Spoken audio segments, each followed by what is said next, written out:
Hello and welcome to episode 74 of the Ego Chall Podcast. My name is Preston Byers, and as always, I'm joined by my co-host Justin Binkowski.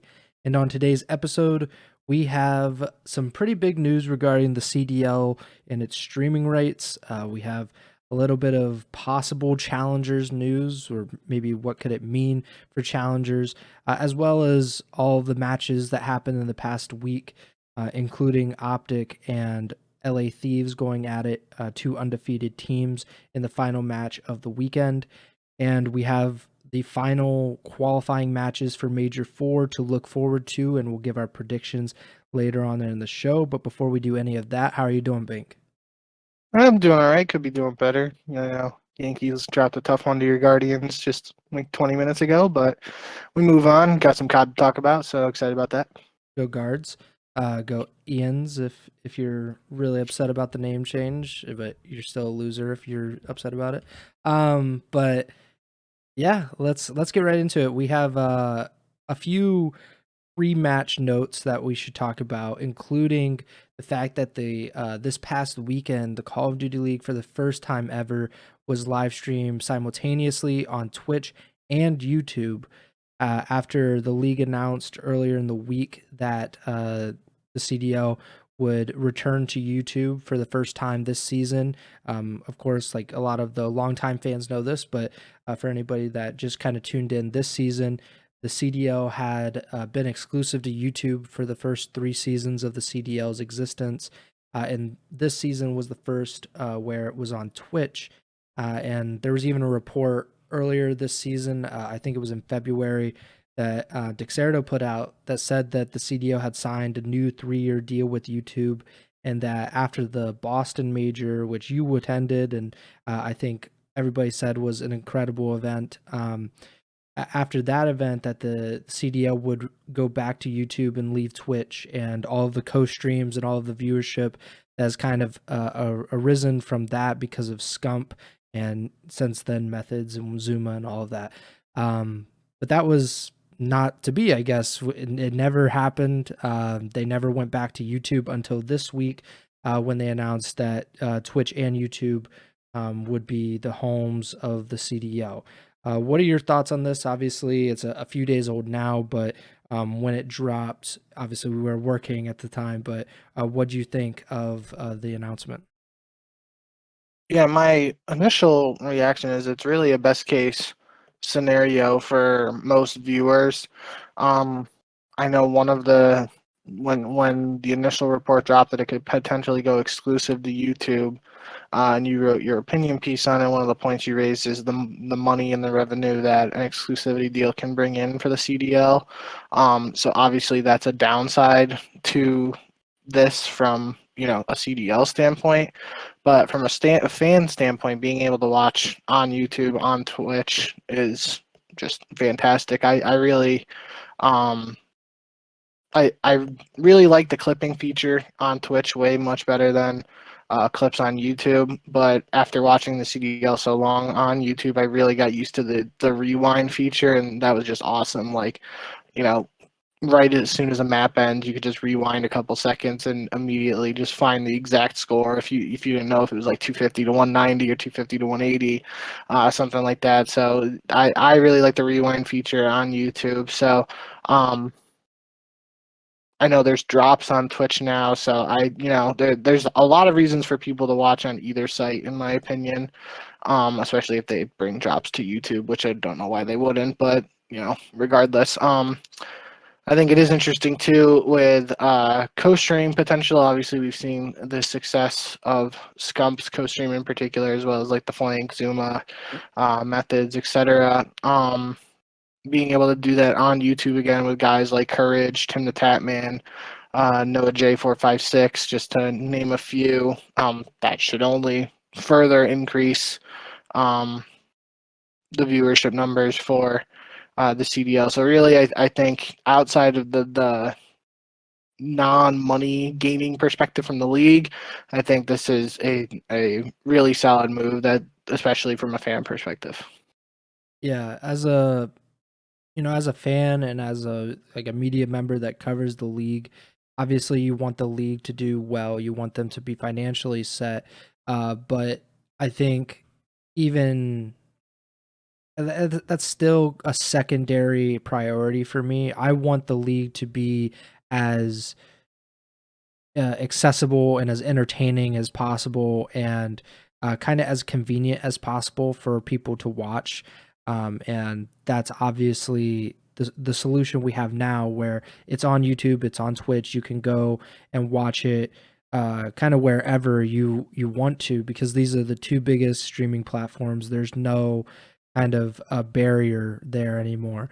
I think that's incredible. Like you mentioned with the co-streaming stuff, if that was like my main concern with the CDL leaving Twitch. I think if the co-streaming thing hadn't blown up this season, I wouldn't have had that big of an issue for it. The only issue I would have had is just the fact that you're like kind of bouncing back and forth, and that can confuse even like pretty hardcore fans about like where they're supposed to be watching. But the co-streaming thing, like it popping off this season, really opened my eyes to like, okay, like they can't leave Twitch now because Scump is here. Scump is I mean, he has been the biggest like COD esports and really like one of the biggest Call of Duty personalities for years. But if you leave now, then you're leaving, thousands of viewers, like, that add on to your total. And of course, I'm sure the CDO was weighing that pretty heavily, just because the media rights thing is a thing. Like there's a reason that the CDL and the Overwatch League were exclusive to YouTube for years. I don't even know if the Overwatch League is exclusive to YouTube. I believe it was exclusive to Twitch originally. I think I remember that, and then I think it went to YouTube. I could be wrong on that, but regardless, like the media rights deal for any league, and I look at traditional sports, like that is a main revenue boost for the NFL, the NBA. Like they make billions of dollars off of those deals because it's very lucrative for, say, ESPN to get the rights to Major League Baseball, for example. I know like Apple TV Plus has bought the rights to MLS. I think even some Major League Baseball games, if I'm not mistaken. So it's a really lucrative thing for everyone involved. And I wouldn't choose the CDL to kind of skip over that normally, but I also think it would have been really bad for the league and like the community in general to just kind of alienate thousands of fans that are not going to follow the product over to YouTube if it were to become exclusive again. I guess that kind of leads into this next point, or this next bit of news. So on the same day that the CDL announced that Twitch and YouTube would be streaming the CDL, a Twitter account popped up, COD_esports, verified. The bio says the official home of Call of Duty esports on Twitter, covering World Series of Warzone and Challengers coming soon. What is your reaction to that? Because we've seen the news about World Series of Warzone, and what's happening with that. They announced like a big tournament essentially. But as far as Challengers goes, what do you think this means for the Challenger scene, since we haven't had a dedicated COD Challengers Twitter account so far? I honestly don't think it means too much, to be honest. I mean, it obviously has the potential to grow into a big hub if there is enough interest in challengers. But I don't really understand the move, to be honest. Just you know, it could be the COD League trying to grow an organic account. For those who haven't been around a long time, the COD League Twitter does have a lot of followers. Yeah, it's got over 1 million. But if you look at the interaction on that Twitter, it's not really what you would expect for an account with 1 million plus followers. And one of the reasons behind that is, at least in my opinion, is the account was rebranded, and I believe it was originally the Call of Duty Elite Twitter account in MW3, when COD Elite was like a pub clan system sort of thing. If you get a clan tag, you can make it gold by linking it to your COD Elite. I remember doing that. Yeah, and I'm pretty sure that's originally what the current COD League Twitter was used for. Um, so maybe this is an attempt, if that is accurate, maybe this is an attempt at the CDL trying to just grow an organic account that actually, has people dedicated. Obviously, there's followers who follow the COD League who care about COD esports, but I'm sure there's probably some dead followers. Not great terminology there, but some inactive accounts, or accounts that are from the past and don't necessarily care about COD esports. So maybe that's what this thinking is. Um, could just be completely off on that, but yeah, I mean, other than that, I mean, it's just a Twitter account. So I guess I'll be interested to see what they do, but I don't think it's a huge deal at the end of the day. Yeah, I think that's a good point that you make about like they're kind of just trying to see what's going to happen with this because the COD League account has been around for years. Used to be the CWL account, and then I think they rebranded to the COD That's true League. too. Yeah, so like they've been like, I mean, it's been through a few rebrands, and um, I also think just like in general, that account does not really touch on challengers like at all. Like if you would have like very little idea of what challengers even is if you were to follow the COD League account, because only time that I really see them tweeted out is maybe like midweek you might get like an elite like an elite challengers retweet, or if sometimes you'll get like the challengers finals are on before the COD League is or something like that. Like it's just not very common that you see a lot of promotion for challengers. So if there is quite a bit of promotion and maybe more of like an official kind of place to go for challengers news, at least even for the players, like right now I think they rely more heavily on like the specific people that are involved in challengers, of like who make those decisions, and they're kind of waiting on them, rather than the fans kind of as a whole knowing what's going on. But I mean, maybe it'll be a good thing, especially if Treyarch is the next developer. Treyarch has been historically pretty good as far as like treating the competitive scene, at least relative to kind of Infinity Ward. Sledgehammer's actually been pretty good as well, but Infinity Ward's been pretty crap for ever now, as far as like developer support when it comes to competitive. So maybe that is it has to do with Treyarch coming in the next cycle, and they're kind of pushing forward. I looked at the World Series of Warzone, like their like kind of format, like how they have stages and everything, and it kind of like got me excited for like what could be for the challenger scene, because I remember obviously back in the day, league play was a huge thing in Black Ops 2, and that was actually a way to qualify for COD Champs. The first COD Champs in 2013, which I guess we should mention, just celebrated its 10th anniversary or whatever. It was 10 years old, which means I've been in esports for 10 years now officially. But going back to my original point, I think the World Series of Warzone, I don't know why that's so hard for me to say. That format just was like very reminiscent of like what it used to be like. And even like the in-game integration with some of like the in-game events, and obviously just the fact that Warzone has been heavily supported by Activision since its launch.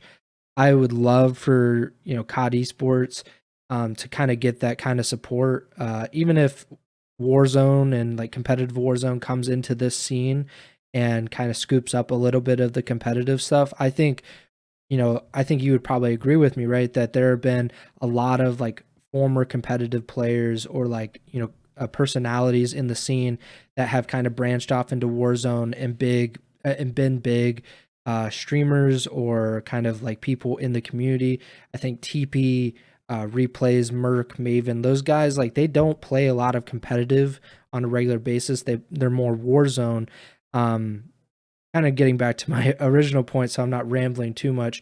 Do you think what do you think like the challenger's ceiling is? Like what would be like the best way for you, in your opinion, what do you think the Activision and the developers could do to make Challengers kind of a more attractive place for COD esports? That's a pretty big question. I honestly don't know if there's really a good answer. I do think, if at the end of the day this Twitter account is about driving more eyes to challengers, then that's, clearly a goal of the league if that is the case, and I think it should be a goal of the league. Um, it's just really tough, in my opinion, with the current state of thing. I mean, I can't even really think of any organizations outside of like the few CDL teams that have academy teams. Like I don't really know of any organizations that are really involved in Challengers COD at this moment. I know like Team War was involved, and I don't think they are anymore. It's definitely a far cry from the days of, the MLG events where we had, organizations coming out of the woodworks just to sponsor a team, and they would have a shot at making it into the pool play of whatever MLG Open it was. So, yeah, I mean, just challengers in general, I think, is in a tough spot. I don't really know how it improves outside of, just more funding. And that's a two-way street, in my opinion. There's if Activision and the CDL make a bigger investment in challengers with, upping the prize pool and stuff like that, more events, then maybe organizations would be willing to up their interest in investing in it. I don't really know. Yeah, it's just, in a tough spot, and I wish I had all the answers, but I don't. That you mentioned MLG, so that made me think about on the same day that they announced the World Series of Warzone, this COD Esports account popped up that CDL was coming back to YouTube and Twitch. MLG, which hadn't tweeted in several months, the actual MLG Twitter account, they tweeted like a wave emoji, and they quote tweeted the COD Esports account, which I don't know why I didn't think of this, but do you think MLG could be coming back to COD Esports in some way? Like obviously Activision owns it, they have for years, but it's kind of been a dead brand for several years, Yeah. essentially since like the COD World League started. It's been pretty much dead. I mean, I hope that's the case. I think that'd be really cool. Would kind of raise questions, in my opinion, of why it took so long for it to come back, or what the purpose was of not taking advantage of the branding, because it literally is. Like you think of competitive gaming, most people think of MLG. Like they don't even say Major League Gaming. It's at that point of like NFL and MLB, NBA, in my opinion, where it's like an acronym that has meaning beyond what the actual words are. And you hear those three letters, you know what it is right away, and it has that significant meaning. So, yeah, I mean, I'd be all on board. Maybe if like Challengers events are branded as MLG events going forward, that'd be super cool. I don't know how much of a impact that would have, unless again, like I said, like funding is increased or more money is put into these events. But just from the standpoint of having that name MLG involved again would be really cool, especially for long time fans and followers like us who have been here since those MLG days. I'm just kind of putting it all together. I put my not a tinfoil hat, but it's kind of like it's a little bit. But I don't know if you saw this. I'm sure some of our fans did. Adam Apicella, who was the head of Esports Engine, I think he co-founded it, which runs a lot of the COD League events. I think all of like the LAN events and everything, and the production side of it. He founded that company. He was also one of the very first employees of MLG back in the early 2000s, along with Puckett, who this season came back to the COD League desk. He's the host and everything. But Adam just recently left Esports Engine, and now we have the MLG account kind of coming back from the dead. I think Adam has spoken at length about how much he loves and appreciates MLG and like what they were able to accomplish. Obviously, like you said, like the brand recognition of MLG, not only in Call of Duty, but obviously in Halo with like the, like the Ogre 2 days, like the, now it's like 15 years ago, but MLG was a really big brand.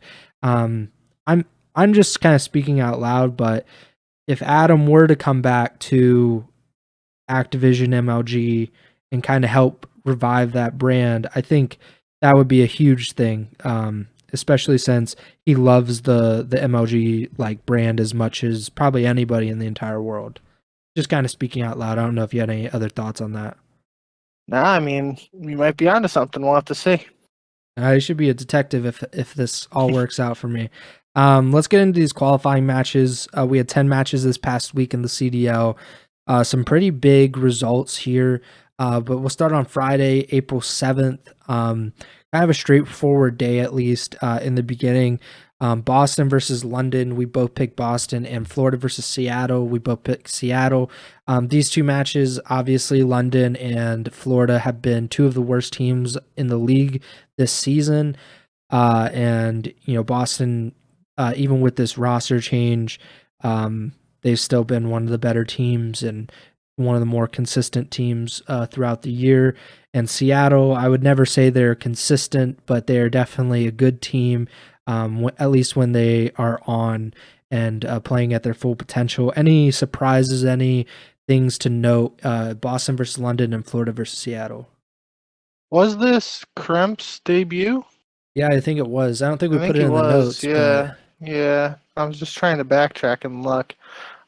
So he went 79, 82.96 KD. Nothing, too flashy, but when you got Big Wig dropping a 1.41, it's obviously going to be a little tough to, you know, put up similar numbers when somebody's doing all the heavy lifting in the slaying department there. So, good series out of Wake. I feel like we've talked about this at length now with these recent changes. Is a lot of these changes. Outside of, just off the top of my head, when Florida made its like wholesale changes last stage and they had to play like New York and Atlanta right off the rip, I feel like a lot of these more recent changes, players have gotten some advantageous matchups to be making their debuts. You got Kremp here getting to make his debut against a struggling London team. I know Minnesota had that home series. They play LAG in Florida there. So, just a couple examples and something to think about there. But yeah, I mean, tough to judge Boston just based off that one match against a bottom of the barrel team, just to be honest. So we'll have to see more from this new Boston squad before we can properly evaluate them, in my opinion. Yeah, I mean, it makes sense, right? I mean, it might just be a coincidence in most of these cases, but we see it in traditional sports where you have like a rookie quarterback and they don't play for the first 6-7 games of the season, and then they get their first start and they're playing like the Jets or they're playing the Bears, like playing a bad team. Or if you're the Steelers, you start Kenny Pickett in Buffalo against the Buffalo Bills for his first game. Well, I'll give Tomlin a pass. He does not have a lot of experience having to start a rookie quarterback. But like I think it makes sense just to give them a little extra confidence and not throw them into the deep end immediately. But yeah, like I mean, Kremp, he performed well. But like you said, when Big Wig's doing big wig things, you don't really need to do that much. And we did have kind of a re-debut, a return for Vickle in the Florida versus Seattle match. He replaced Havoc before the week's matches. Havoc was benched due to personal reasons, so obviously much love to Colt and like everything. Hope everything's doing great. Obviously, like he gets a lot of airtime on this show because we both like Havoc. Big personality, definitely. You always mentioned the BO3 days, and I remember those vividly as well. So yeah, hope the best for Havoc, and Vickle came in. He's been in Challengers since he got benched earlier in the season. They lost to Seattle. Not a big surprise there, just because Seattle is a good team. Like it's going to be hard to beat them on a consistent basis unless they're in the middle of a losing streak, and then you might be able to take a match off them. Any thoughts on that match? Nah, I mean, like you said, all of the Havoc. Hope everything going well for him. He's able to get back as soon as he's able to. But again, just to be honest, even if he plays in this match, I still think Seattle wins. And I think when we made our predictions, we were still thinking of Havoc being playing. So I don't think Vickle makes a huge difference there. I think it is kind of interesting, but not necessarily super interesting that, Florida did win the search 6-1 in this series. Florida has been, of their modes, they've been better in search, but again, that's been with Havoc, who is a known S&D star. So it's a little interesting, in my opinion, that they were still able to see a lot of success in search even without him. But, they got Fellow, too, who's, Fizzer's prodigy. So, yeah, and again, Seattle's had that up and down. Well, they've had an up and down season overall, but they had notably that huge S&D streak where they struggled, even though they played a little better in the mode recently. So I don't think that's necessarily super surprising, but I think it is worth mentioning that it is a little impressive, in my opinion, that Florida was able to take the search in convincing fashion. And even, I mean, the hard points 250, 204, 250 to 233 or 234.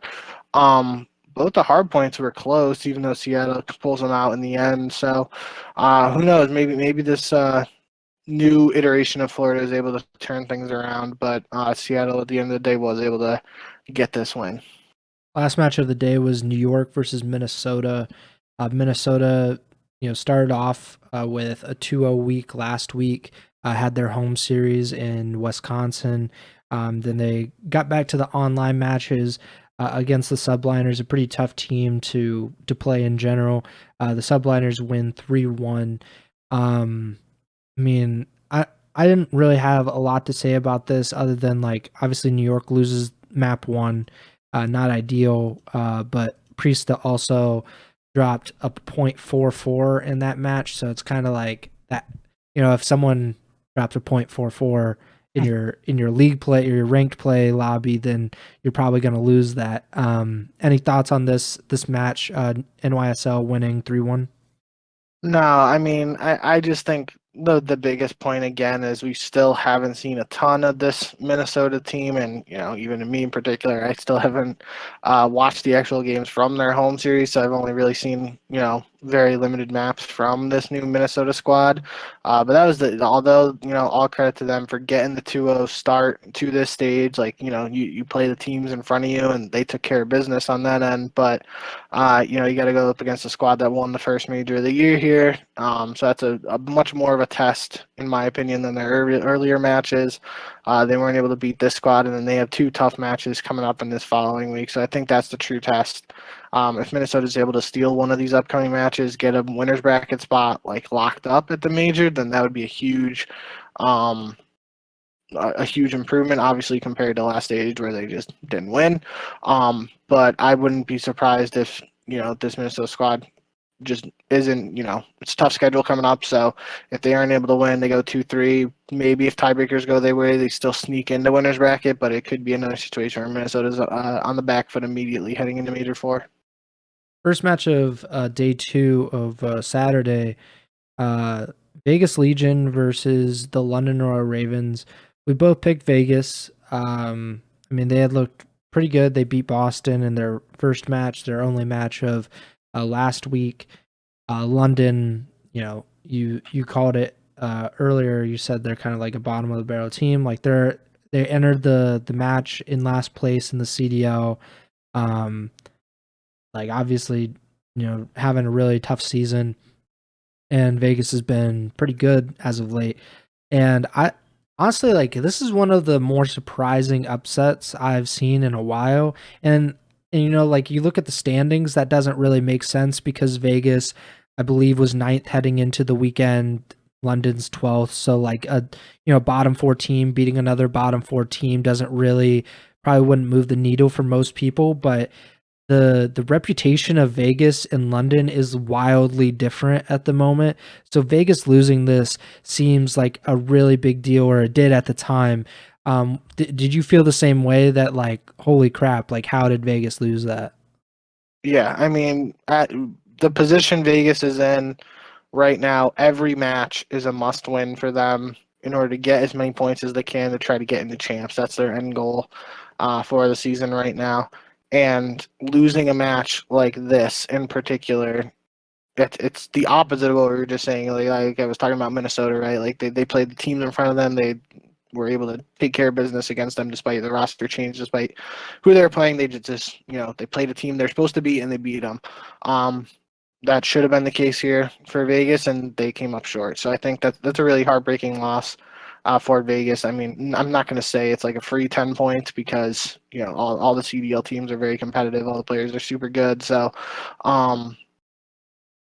it's just it's as close to like a must win match in the sake of Vegas's end goal of getting to champs. And um we'll talk about their next match later, but just in comparison to that, it's just puts them in a much different position as opposed to where they could have been if they were able to take care of business against London. I know even last week when we were doing our predictions, I'm pretty sure we both picked Vegas to go 2-0, and I said that definitely means they're not going 2-0. So maybe it's a little bit on our end, but I still would have picked Vegas 10 times out of 10 to beat London here.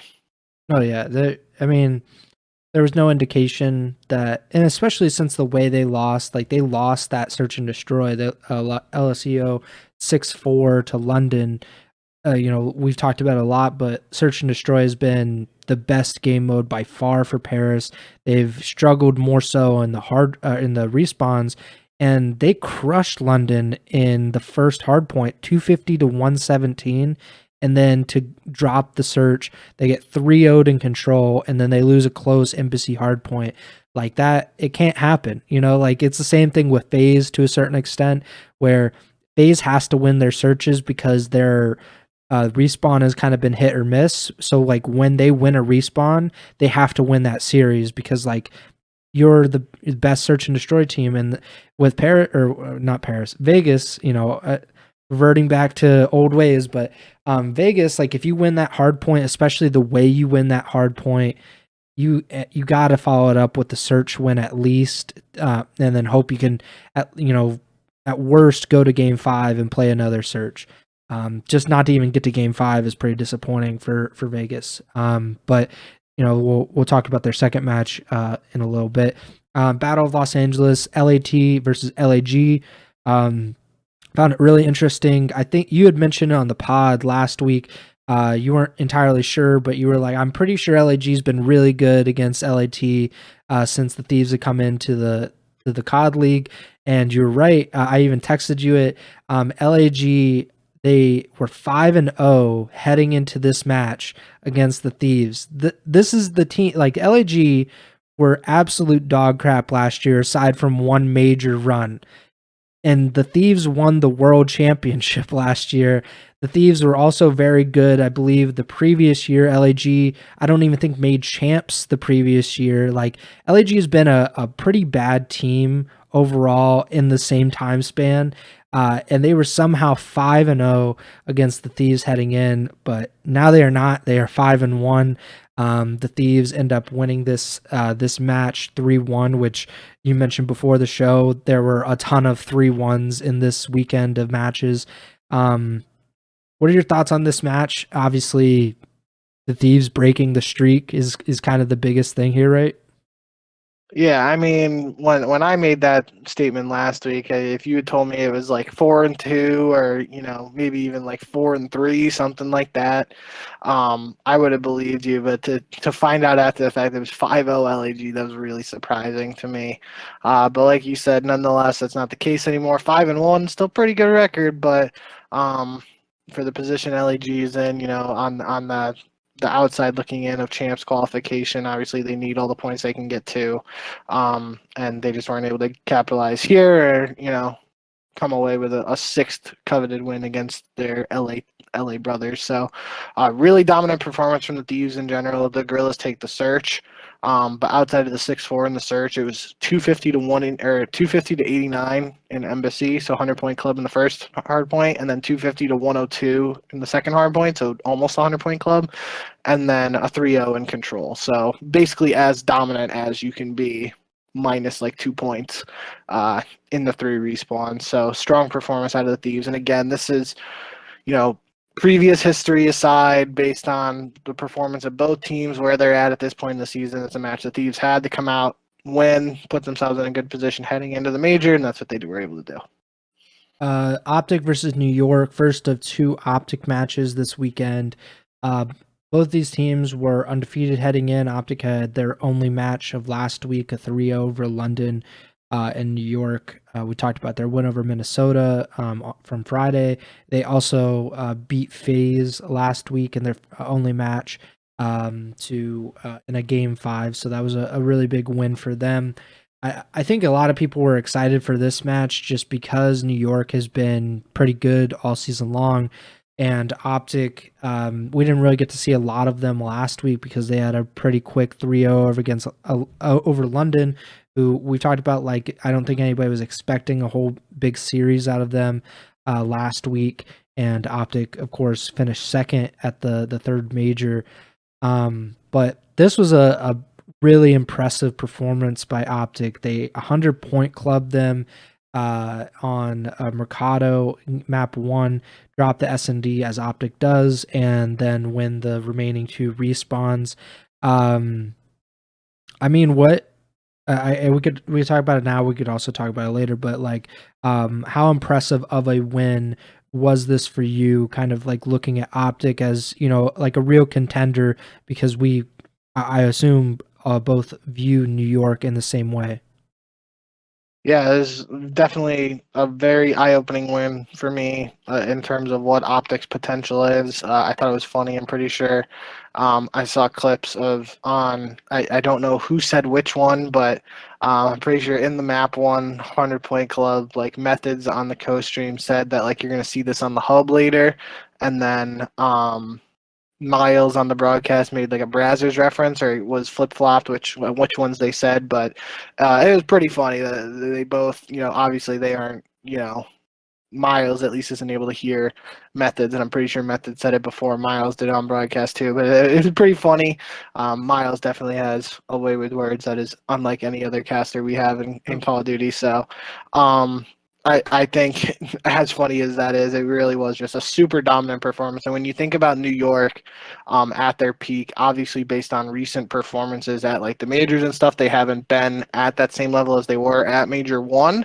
But when I at least think of New York's success, I think of them being a really strong hardpoint team. And for OpTic to just 100-point club them like that, that really stands out to me. And, New York was able to take the search, but OpTic winning 3 respawns, as we've mentioned many, many times on the podcast, as being the traditional OpTic formula for success. This combined with OpTic's second match that we'll get to soon, really, I think they did a really good job, and it definitely, in my eyes, at least sets them up to be one of the top contenders for Major 4. Another 2 of the top contenders, you would assume, Atlanta FaZe and Toronto Ultra. They finished the Saturday slate of matches with this. Atlanta and Toronto have been, obviously 2 of the 3 major champions so far. FaZe Major 1, Toronto very recently Major 3. New York was Major 1, FaZe Major 2, Toronto Major 3. So both of these teams have had pretty extensive success so far this year. We disagreed on who we thought would win. I said Toronto. I thought maybe because they had a pretty tough week 1, maybe they would kind of bounce back here against FaZe. Not meant to be. A 3-1 win for Atlanta, despite dropping the opening hard point. FaZe does their FaZe stuff and search and destroy, pull out around 11, and able to clutch up on Control in the second hard point. What do you think of this? Because I think we both agree that these two teams are really talented and are always contenders to, win majors or be at the top of the standings. So what do you think of this? Yeah, I mean, as much as this might sound like a really a doy statement. The search and destroy here really was just absolutely crucial for either team.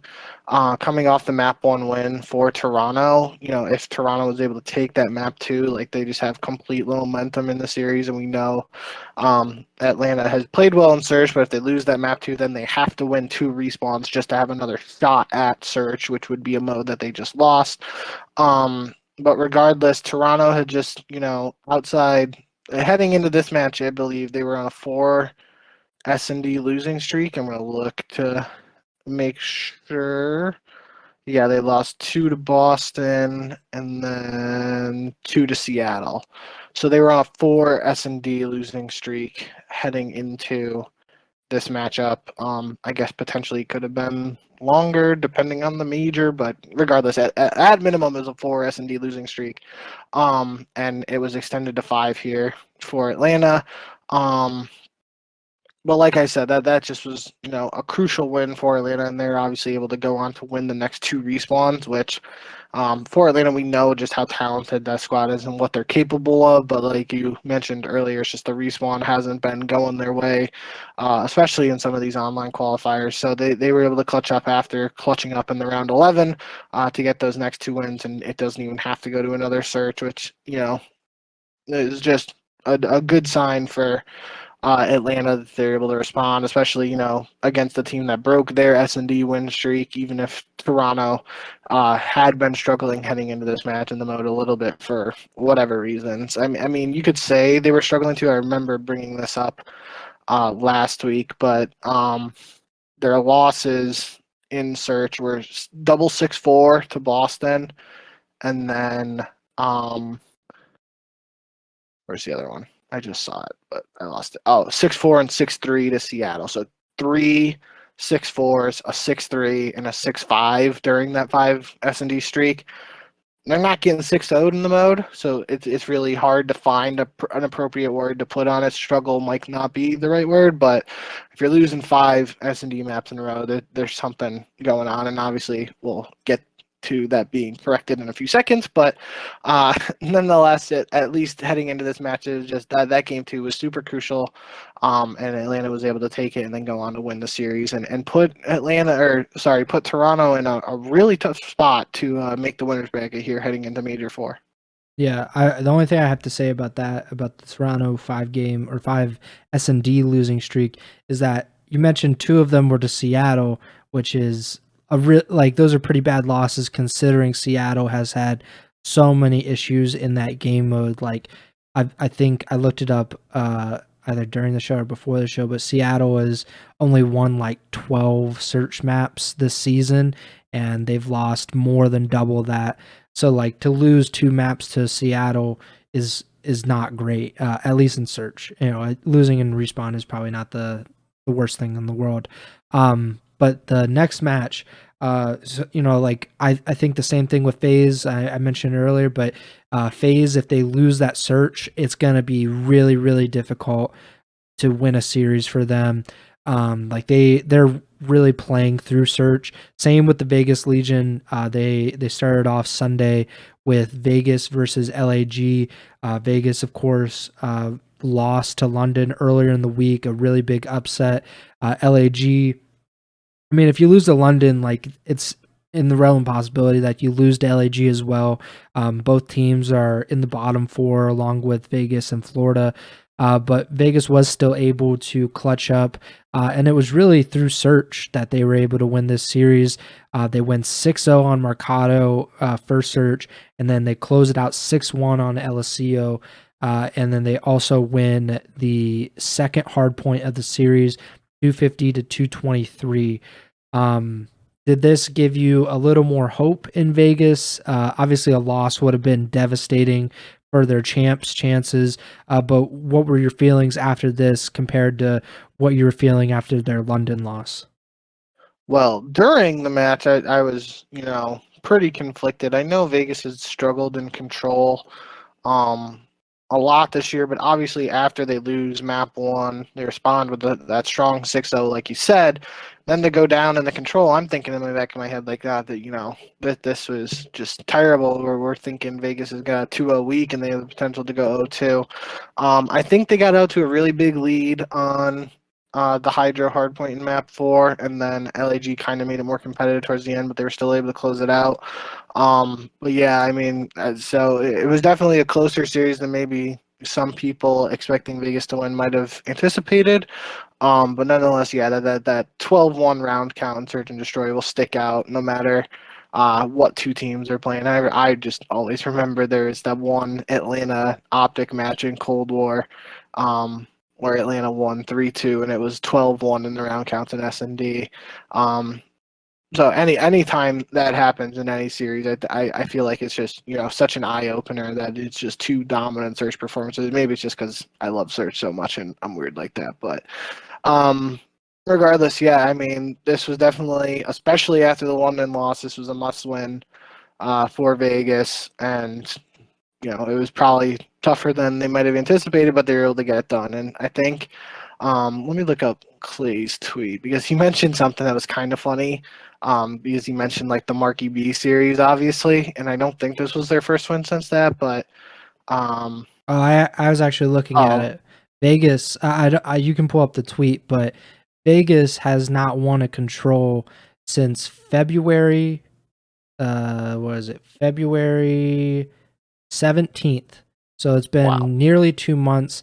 They have lost, I believe it's 10 in a row.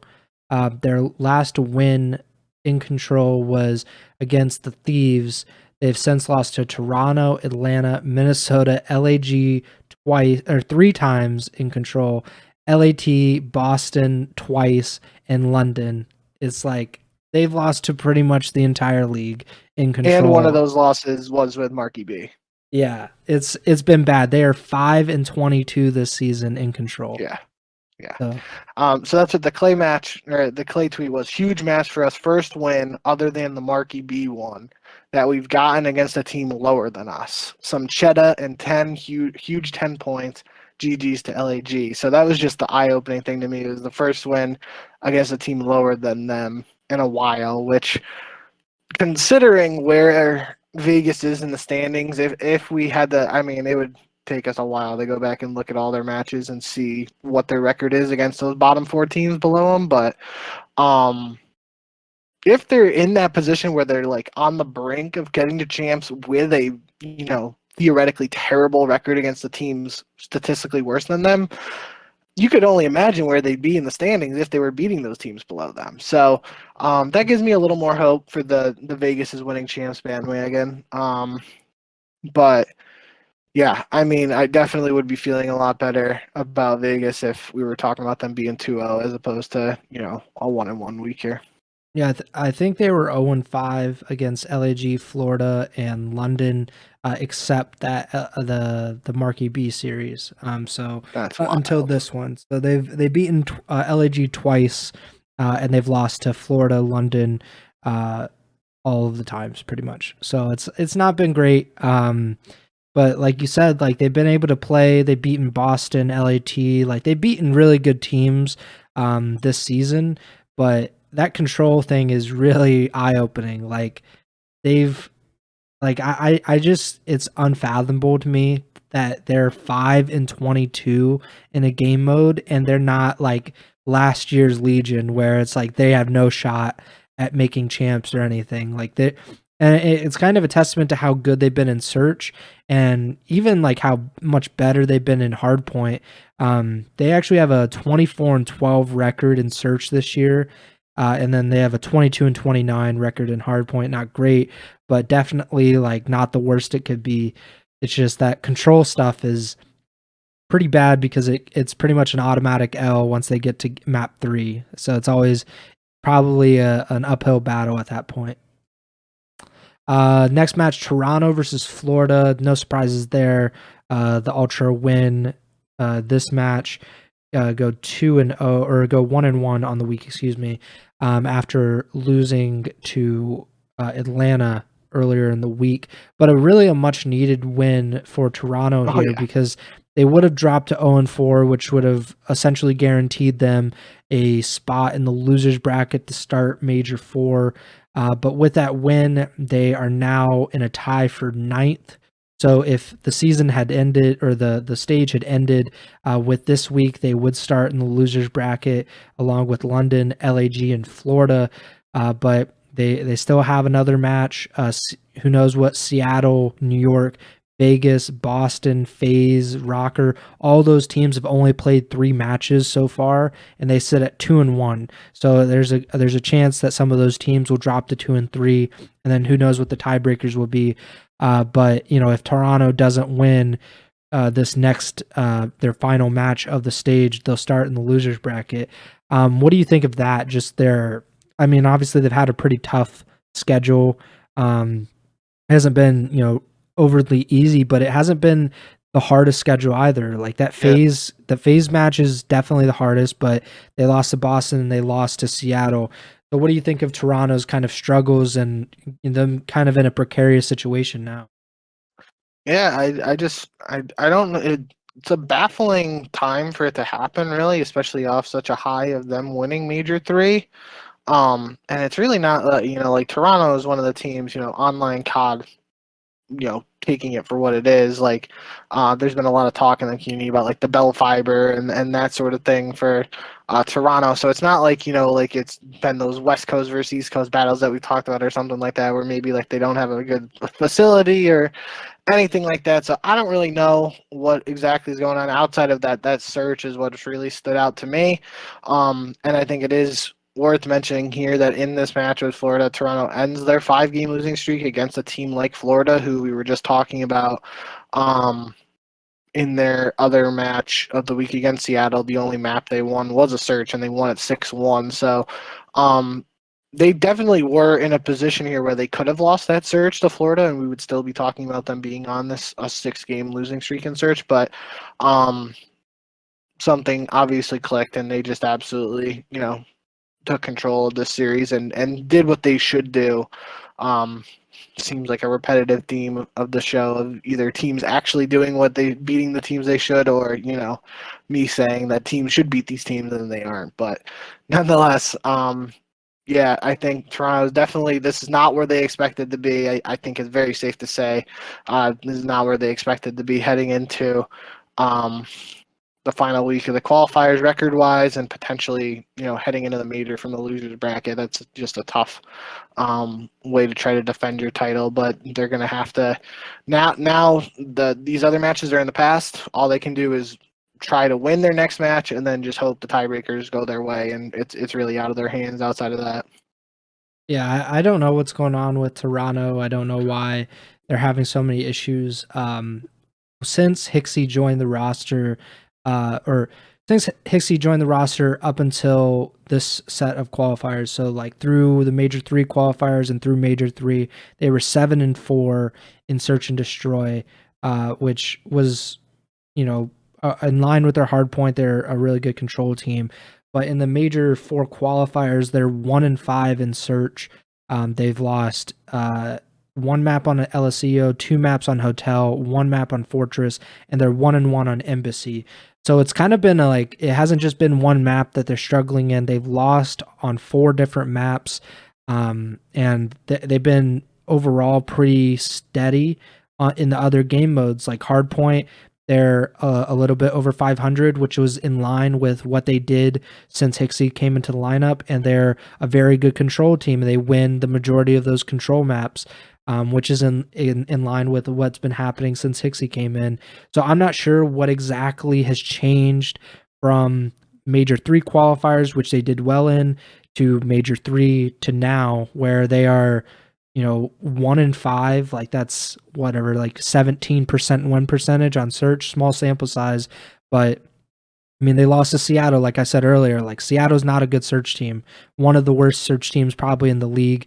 I don't know exactly off the top of my head with Boston. And to lose to Atlanta in Search is not like the end of the world, because FaZe is a very good Search team. But regardless, it's a big win for them to beat Florida. And they have, coincidentally, their their only match next week is against one of the better search teams in the league in Vegas. So it's kind of like they're going to have to really overcome those barriers to win that series. And we have the last few matches, or the last match of the weekend was LAT versus OpTic HBR Classic, and a really important match, at least for seeding and just for momentum in general. Both of these teams entered the match with an undefeated record in the qualifiers. OpTic was 2-0, LAT was 3-0. A win here pretty much, not, they couldn't guarantee them, but it would really help their case to be the number one seed. And OpTic ended up winning this series, and kind of cemented themselves as possibly the best team at the current moment in the game. I saw a lot of people taking victory laps. The Green Wall was having a grand old time this weekend after beating LAT and New York. Do you feel that way? Do you feel that OpTic is, the best team in the game now? Because I mentioned earlier, before the show actually, that I tweeted like a month and a half ago when Nameless said on the broadcast, like, and I think he even tweeted it was like Ghosty shouldn't have been picked up. He's a bad pickup for OpTic. They really made a mistake with that. And I tweeted something like, I feel like this is premature, but I'm here for the drama, because people were going off on Twitter. And I've gotten like 20 extra likes on that tweet. I've gotten a few replies to a month and a half old tweet about just saying it was premature. And somebody even tweeted me, was like, how does it feel to be so right about something? And it's like the Green Wall was having like a full-on parade this weekend. So do you think OpTic is like the team to beat, or like the top team now that they've beaten LAT and New York in the qualifiers? I'm not ready to say they are the definitive number one team. But I'm not really in a position to say any other team in particular is like a definitive number one, because we're in a weird spot right now, right? Like, Toronto just won the most recent major. They're struggling in these online matches. Even Atlanta, you look at them, they're struggling in a little bit in hard point in particular in the respawns. And even a team like New York winning that first major, they've been up and down since then as well. So I think it's really tough to just pick one team and say they are the definitive number one team in the league right now. But like I said, with OpTic's earlier win against New York this week, and combining that with this win over LAT, I am very impressed with this OpTic squad. I think it really opened my eyes to the potential of this team. I think we very easily could be talking about them potentially being the Major Four champions in 2 weeks' time. Wouldn't surprise me at all, just based on the way they played in this week in particular. But I think you made a good point about, like OpTic fans going on their victory parade or whatever. I think they got to pump the brakes on that a little bit. Wait till we get back to LAN and see what the squad's able to do. But they definitely, that based on these recent performances, this OpTic squad has set the Green Wall up to have those lofty expectations that the Green Wall is known to have about the team regularly. So I am excited to see what this OpTic squad is capable of. And, I think it is definitely very feasible that they could be the number one team in the game if, they continue this form and they win next week heading into the major. If they take the major, then yeah, I would be ready to say they're the number one team in the game at that point. But just right now, there's a lot of uncertainty, even with this strong performance out of OpTic. So yeah, I think they are doing everything they could possibly be doing to put themselves in that conversation, and that's all you can really ask for, really. Yeah, I think the hesitation, the reluctance to kind of crown them as like the team to beat is probably wise, just because if you look at the team since Ghosty came into the lineup, they are incredible in hardpoint. They're 19-6 in 25 matches since Ghosty came into the lineup, but they're like pretty average in search and control, which it's very plausible that they can win series like that, because we've seen it with FaZe, where they are an incredible search team, but they are not really even above average in the respawns. And I don't know what off the top of my head what New York is like in search, but LAT is not a particularly strong search team, but they're a very strong respawn team. Like that's been their bread and butter this season. In the matches that they win is typically kind of like a 1-3-4 kind of team. So I'm interested to see how OpTic does. I think that if they, like it might be accurate to say they are the team to beat now because momentum has been pretty pretty wild this year. Like teams that go on runs are kind of able to stay on those runs, and they've been on a run for whatever, like a month now. Like they've been really, really good. Got second at the major. They're undefeated so far in the qualifiers. It's just going to be difficult, I think, in some of those bigger matches if they're not able to kind of overcome some of those search and destroy and control stuff. Like being 500 in those game modes, definitely is you're able to beat the teams that are kind of lackluster in those game modes, but it's possible that they could lose like a game 5 to FaZe, for example, because FaZe is a good search team, and when it comes down to game 5, it's like FaZe has the advantage there. But OpTic has been really good, and I thought it was funny the victory lap, but if they go on and OpTic does and they win Major 4, like that victory lap just turns into like a whole championship parade, and people are going to be losing their minds, and rightfully so, because this is the perfect time to kind of like up your game. We're really very close to the end of the season, even though we're only in April, which it feels very weird to say that, but we're like almost 80% through the season. It's a big time to start getting hot, kind of like the Thieves did last year. So I'm really excited to see OpTic if they can continue this run of form. The Pick'em records. So you had a really good week. You went 8-2. Vegas really portrayed you, and you picked New York over OpTic. You don't believe in the green wall, which is crazy.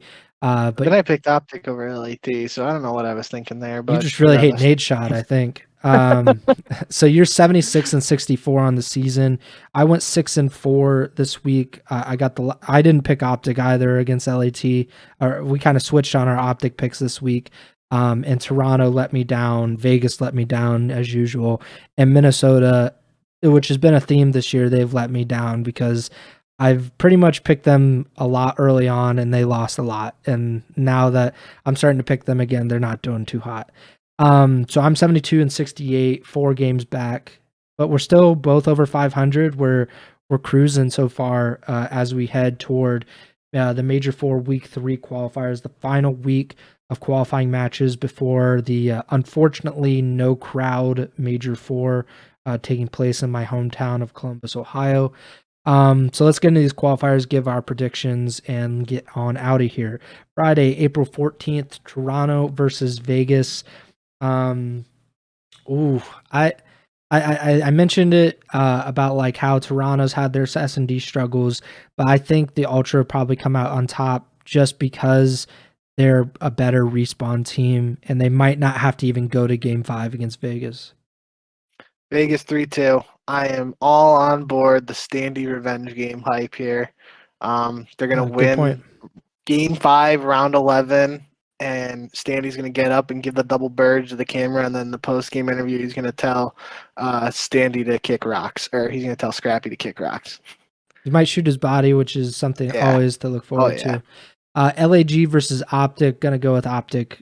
There's no doubt in my mind about that. Yep. Atlanta versus Minnesota, going to go with FaZe as well. Yep. Saturday, April 15th, London versus New York, going to go with the Subliners. And white. Florida versus Vegas could be a very interesting match considering we talked about it. Vegas, I don't think, has beaten Florida this season. And if they lose to Toronto, they could be kind of on the edge of the losers bracket. I'll go with Vegas, but I'm not feeling comfortable with, especially after that London loss. Yeah, I'm going with Vegas, which means I'm going with Vegas 2-0 again, which means that they definitely aren't going to go 2-0, but we're sending it anyway. Vegas is winning champs. Boston Breach versus OpTic. Going to go with OpTic. Yep. And Atlanta versus Seattle. I mean, I gotta go with FaZe. I don't. Yeah. I'm a little conflicted just because Seattle, I think, went 2-0 or maybe 1-0 this past week. I'm pretty sure they didn't lose their match. I They believe it played was Florida.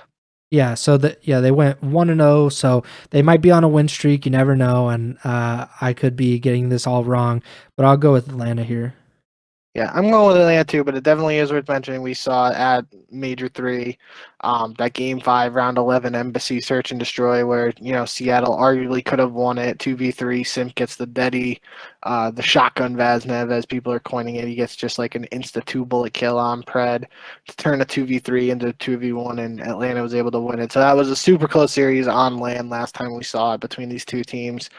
So expecting it to be another good one here, but I'm going to go with FaZe. They're actually on a two win streak, and I'm gonna regret that pick. Seattle versus LAG. I'll pick Seattle on that.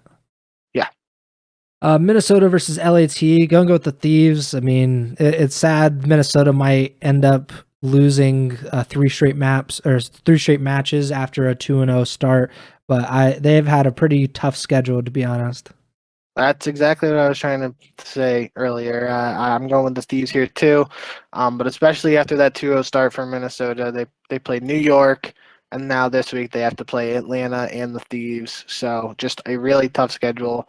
If they're able to win one of these matches, and I would assume 3-2 gets them into winners bracket, that would be a massive accomplishment in my eyes for the squad. And I would really, I really don't have any serious thoughts about the Minnesota roster since the change.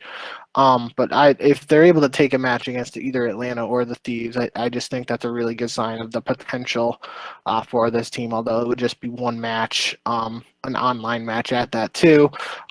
It would be, they definitely have to know that like the pressure is on them at this point, and so that would mean, it would definitely be something that's, I'm not gonna say like eye opening or Minnesota is winning champs, but. Yeah, I think I'm going with the Thieves, but if Minnesota is able to steal one of these wins, I would be moderately impressed.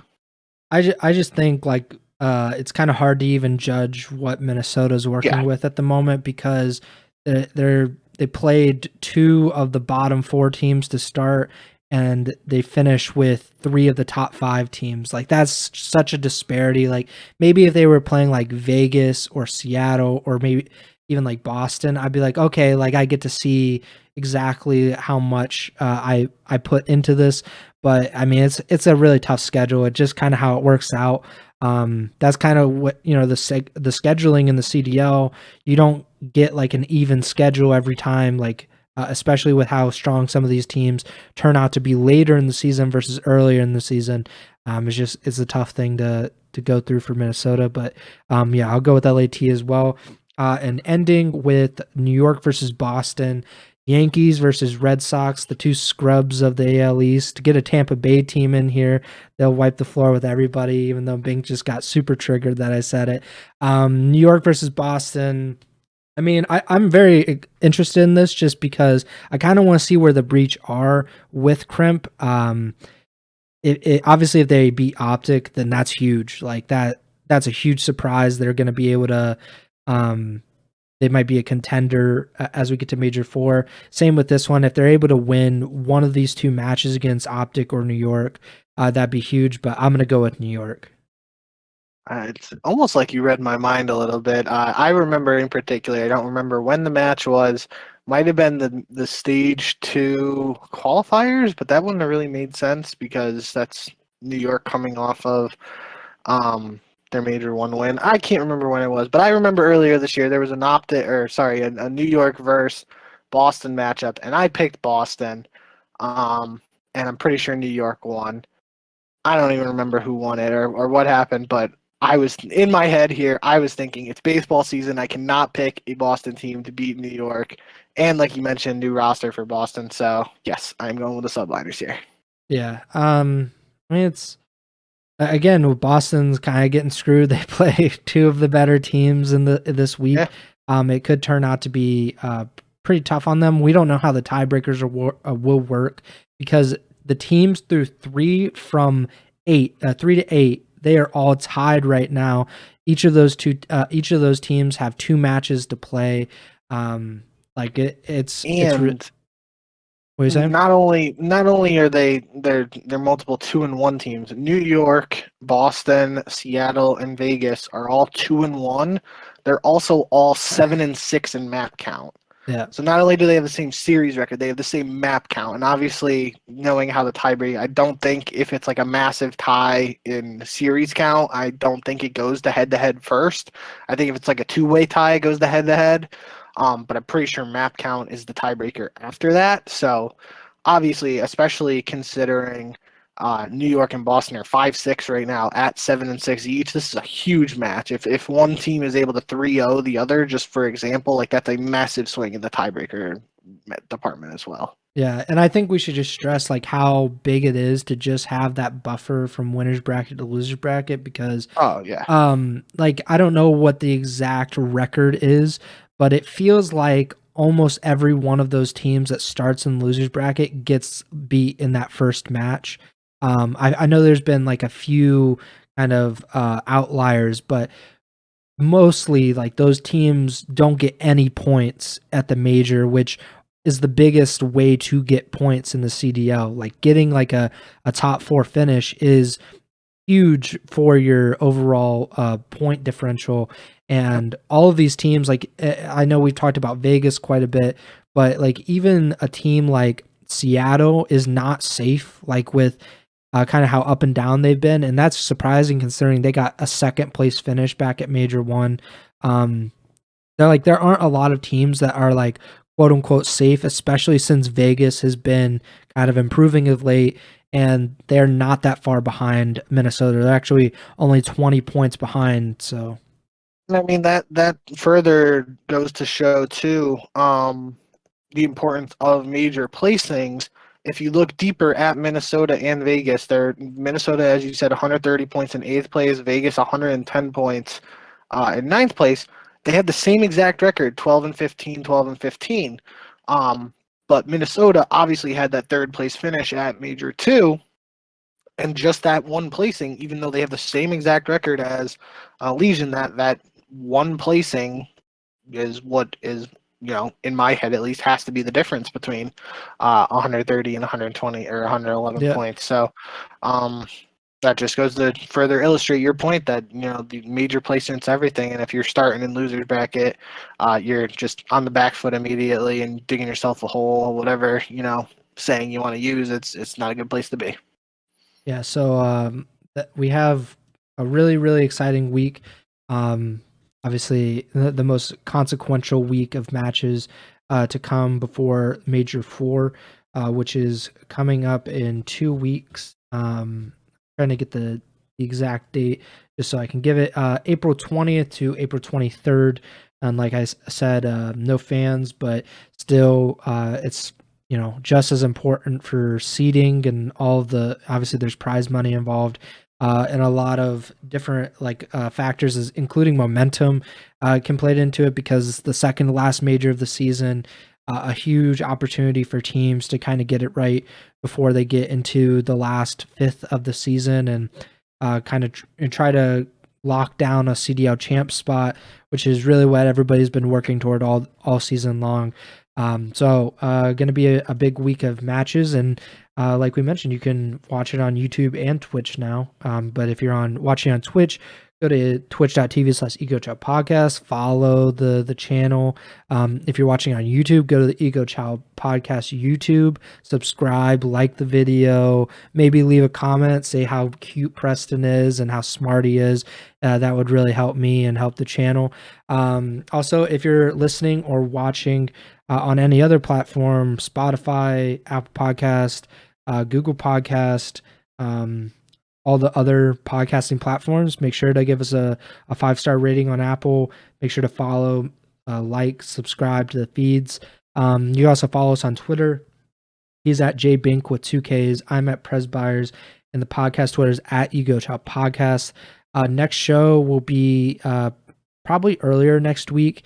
I kind of like the Monday live show, and then we can upload it on Tuesday, give people a little more time to digest like the preview, especially for next week, is we'll be covering the week 3 qualifier matches, and then we're gonna preview the 4th major. We typically do like our predictions for who wins, the dark horse, kind of that kind of stuff, and especially since the seeding will all bear itself out as we get into the next show, that it's going to be probably a pretty big episode just to talk about in general. But yeah, that does it for me. Bink, take it away. Yep, you hit all the nails on the head. Thank you guys as always for tuning in. Looking forward to this upcoming week of matches, and looking forward to recapping them for you, and then talking about as much as we can fit into the following show to preview Major 4 and get the stage set for the second to last major of the regular season. We got this one more after that, and then the big one in Champs. So we still don't officially know where Champs is either. So looking forward to that too, but unrelated. We can talk about that another time. Thank you guys as always, and remember to send the chow.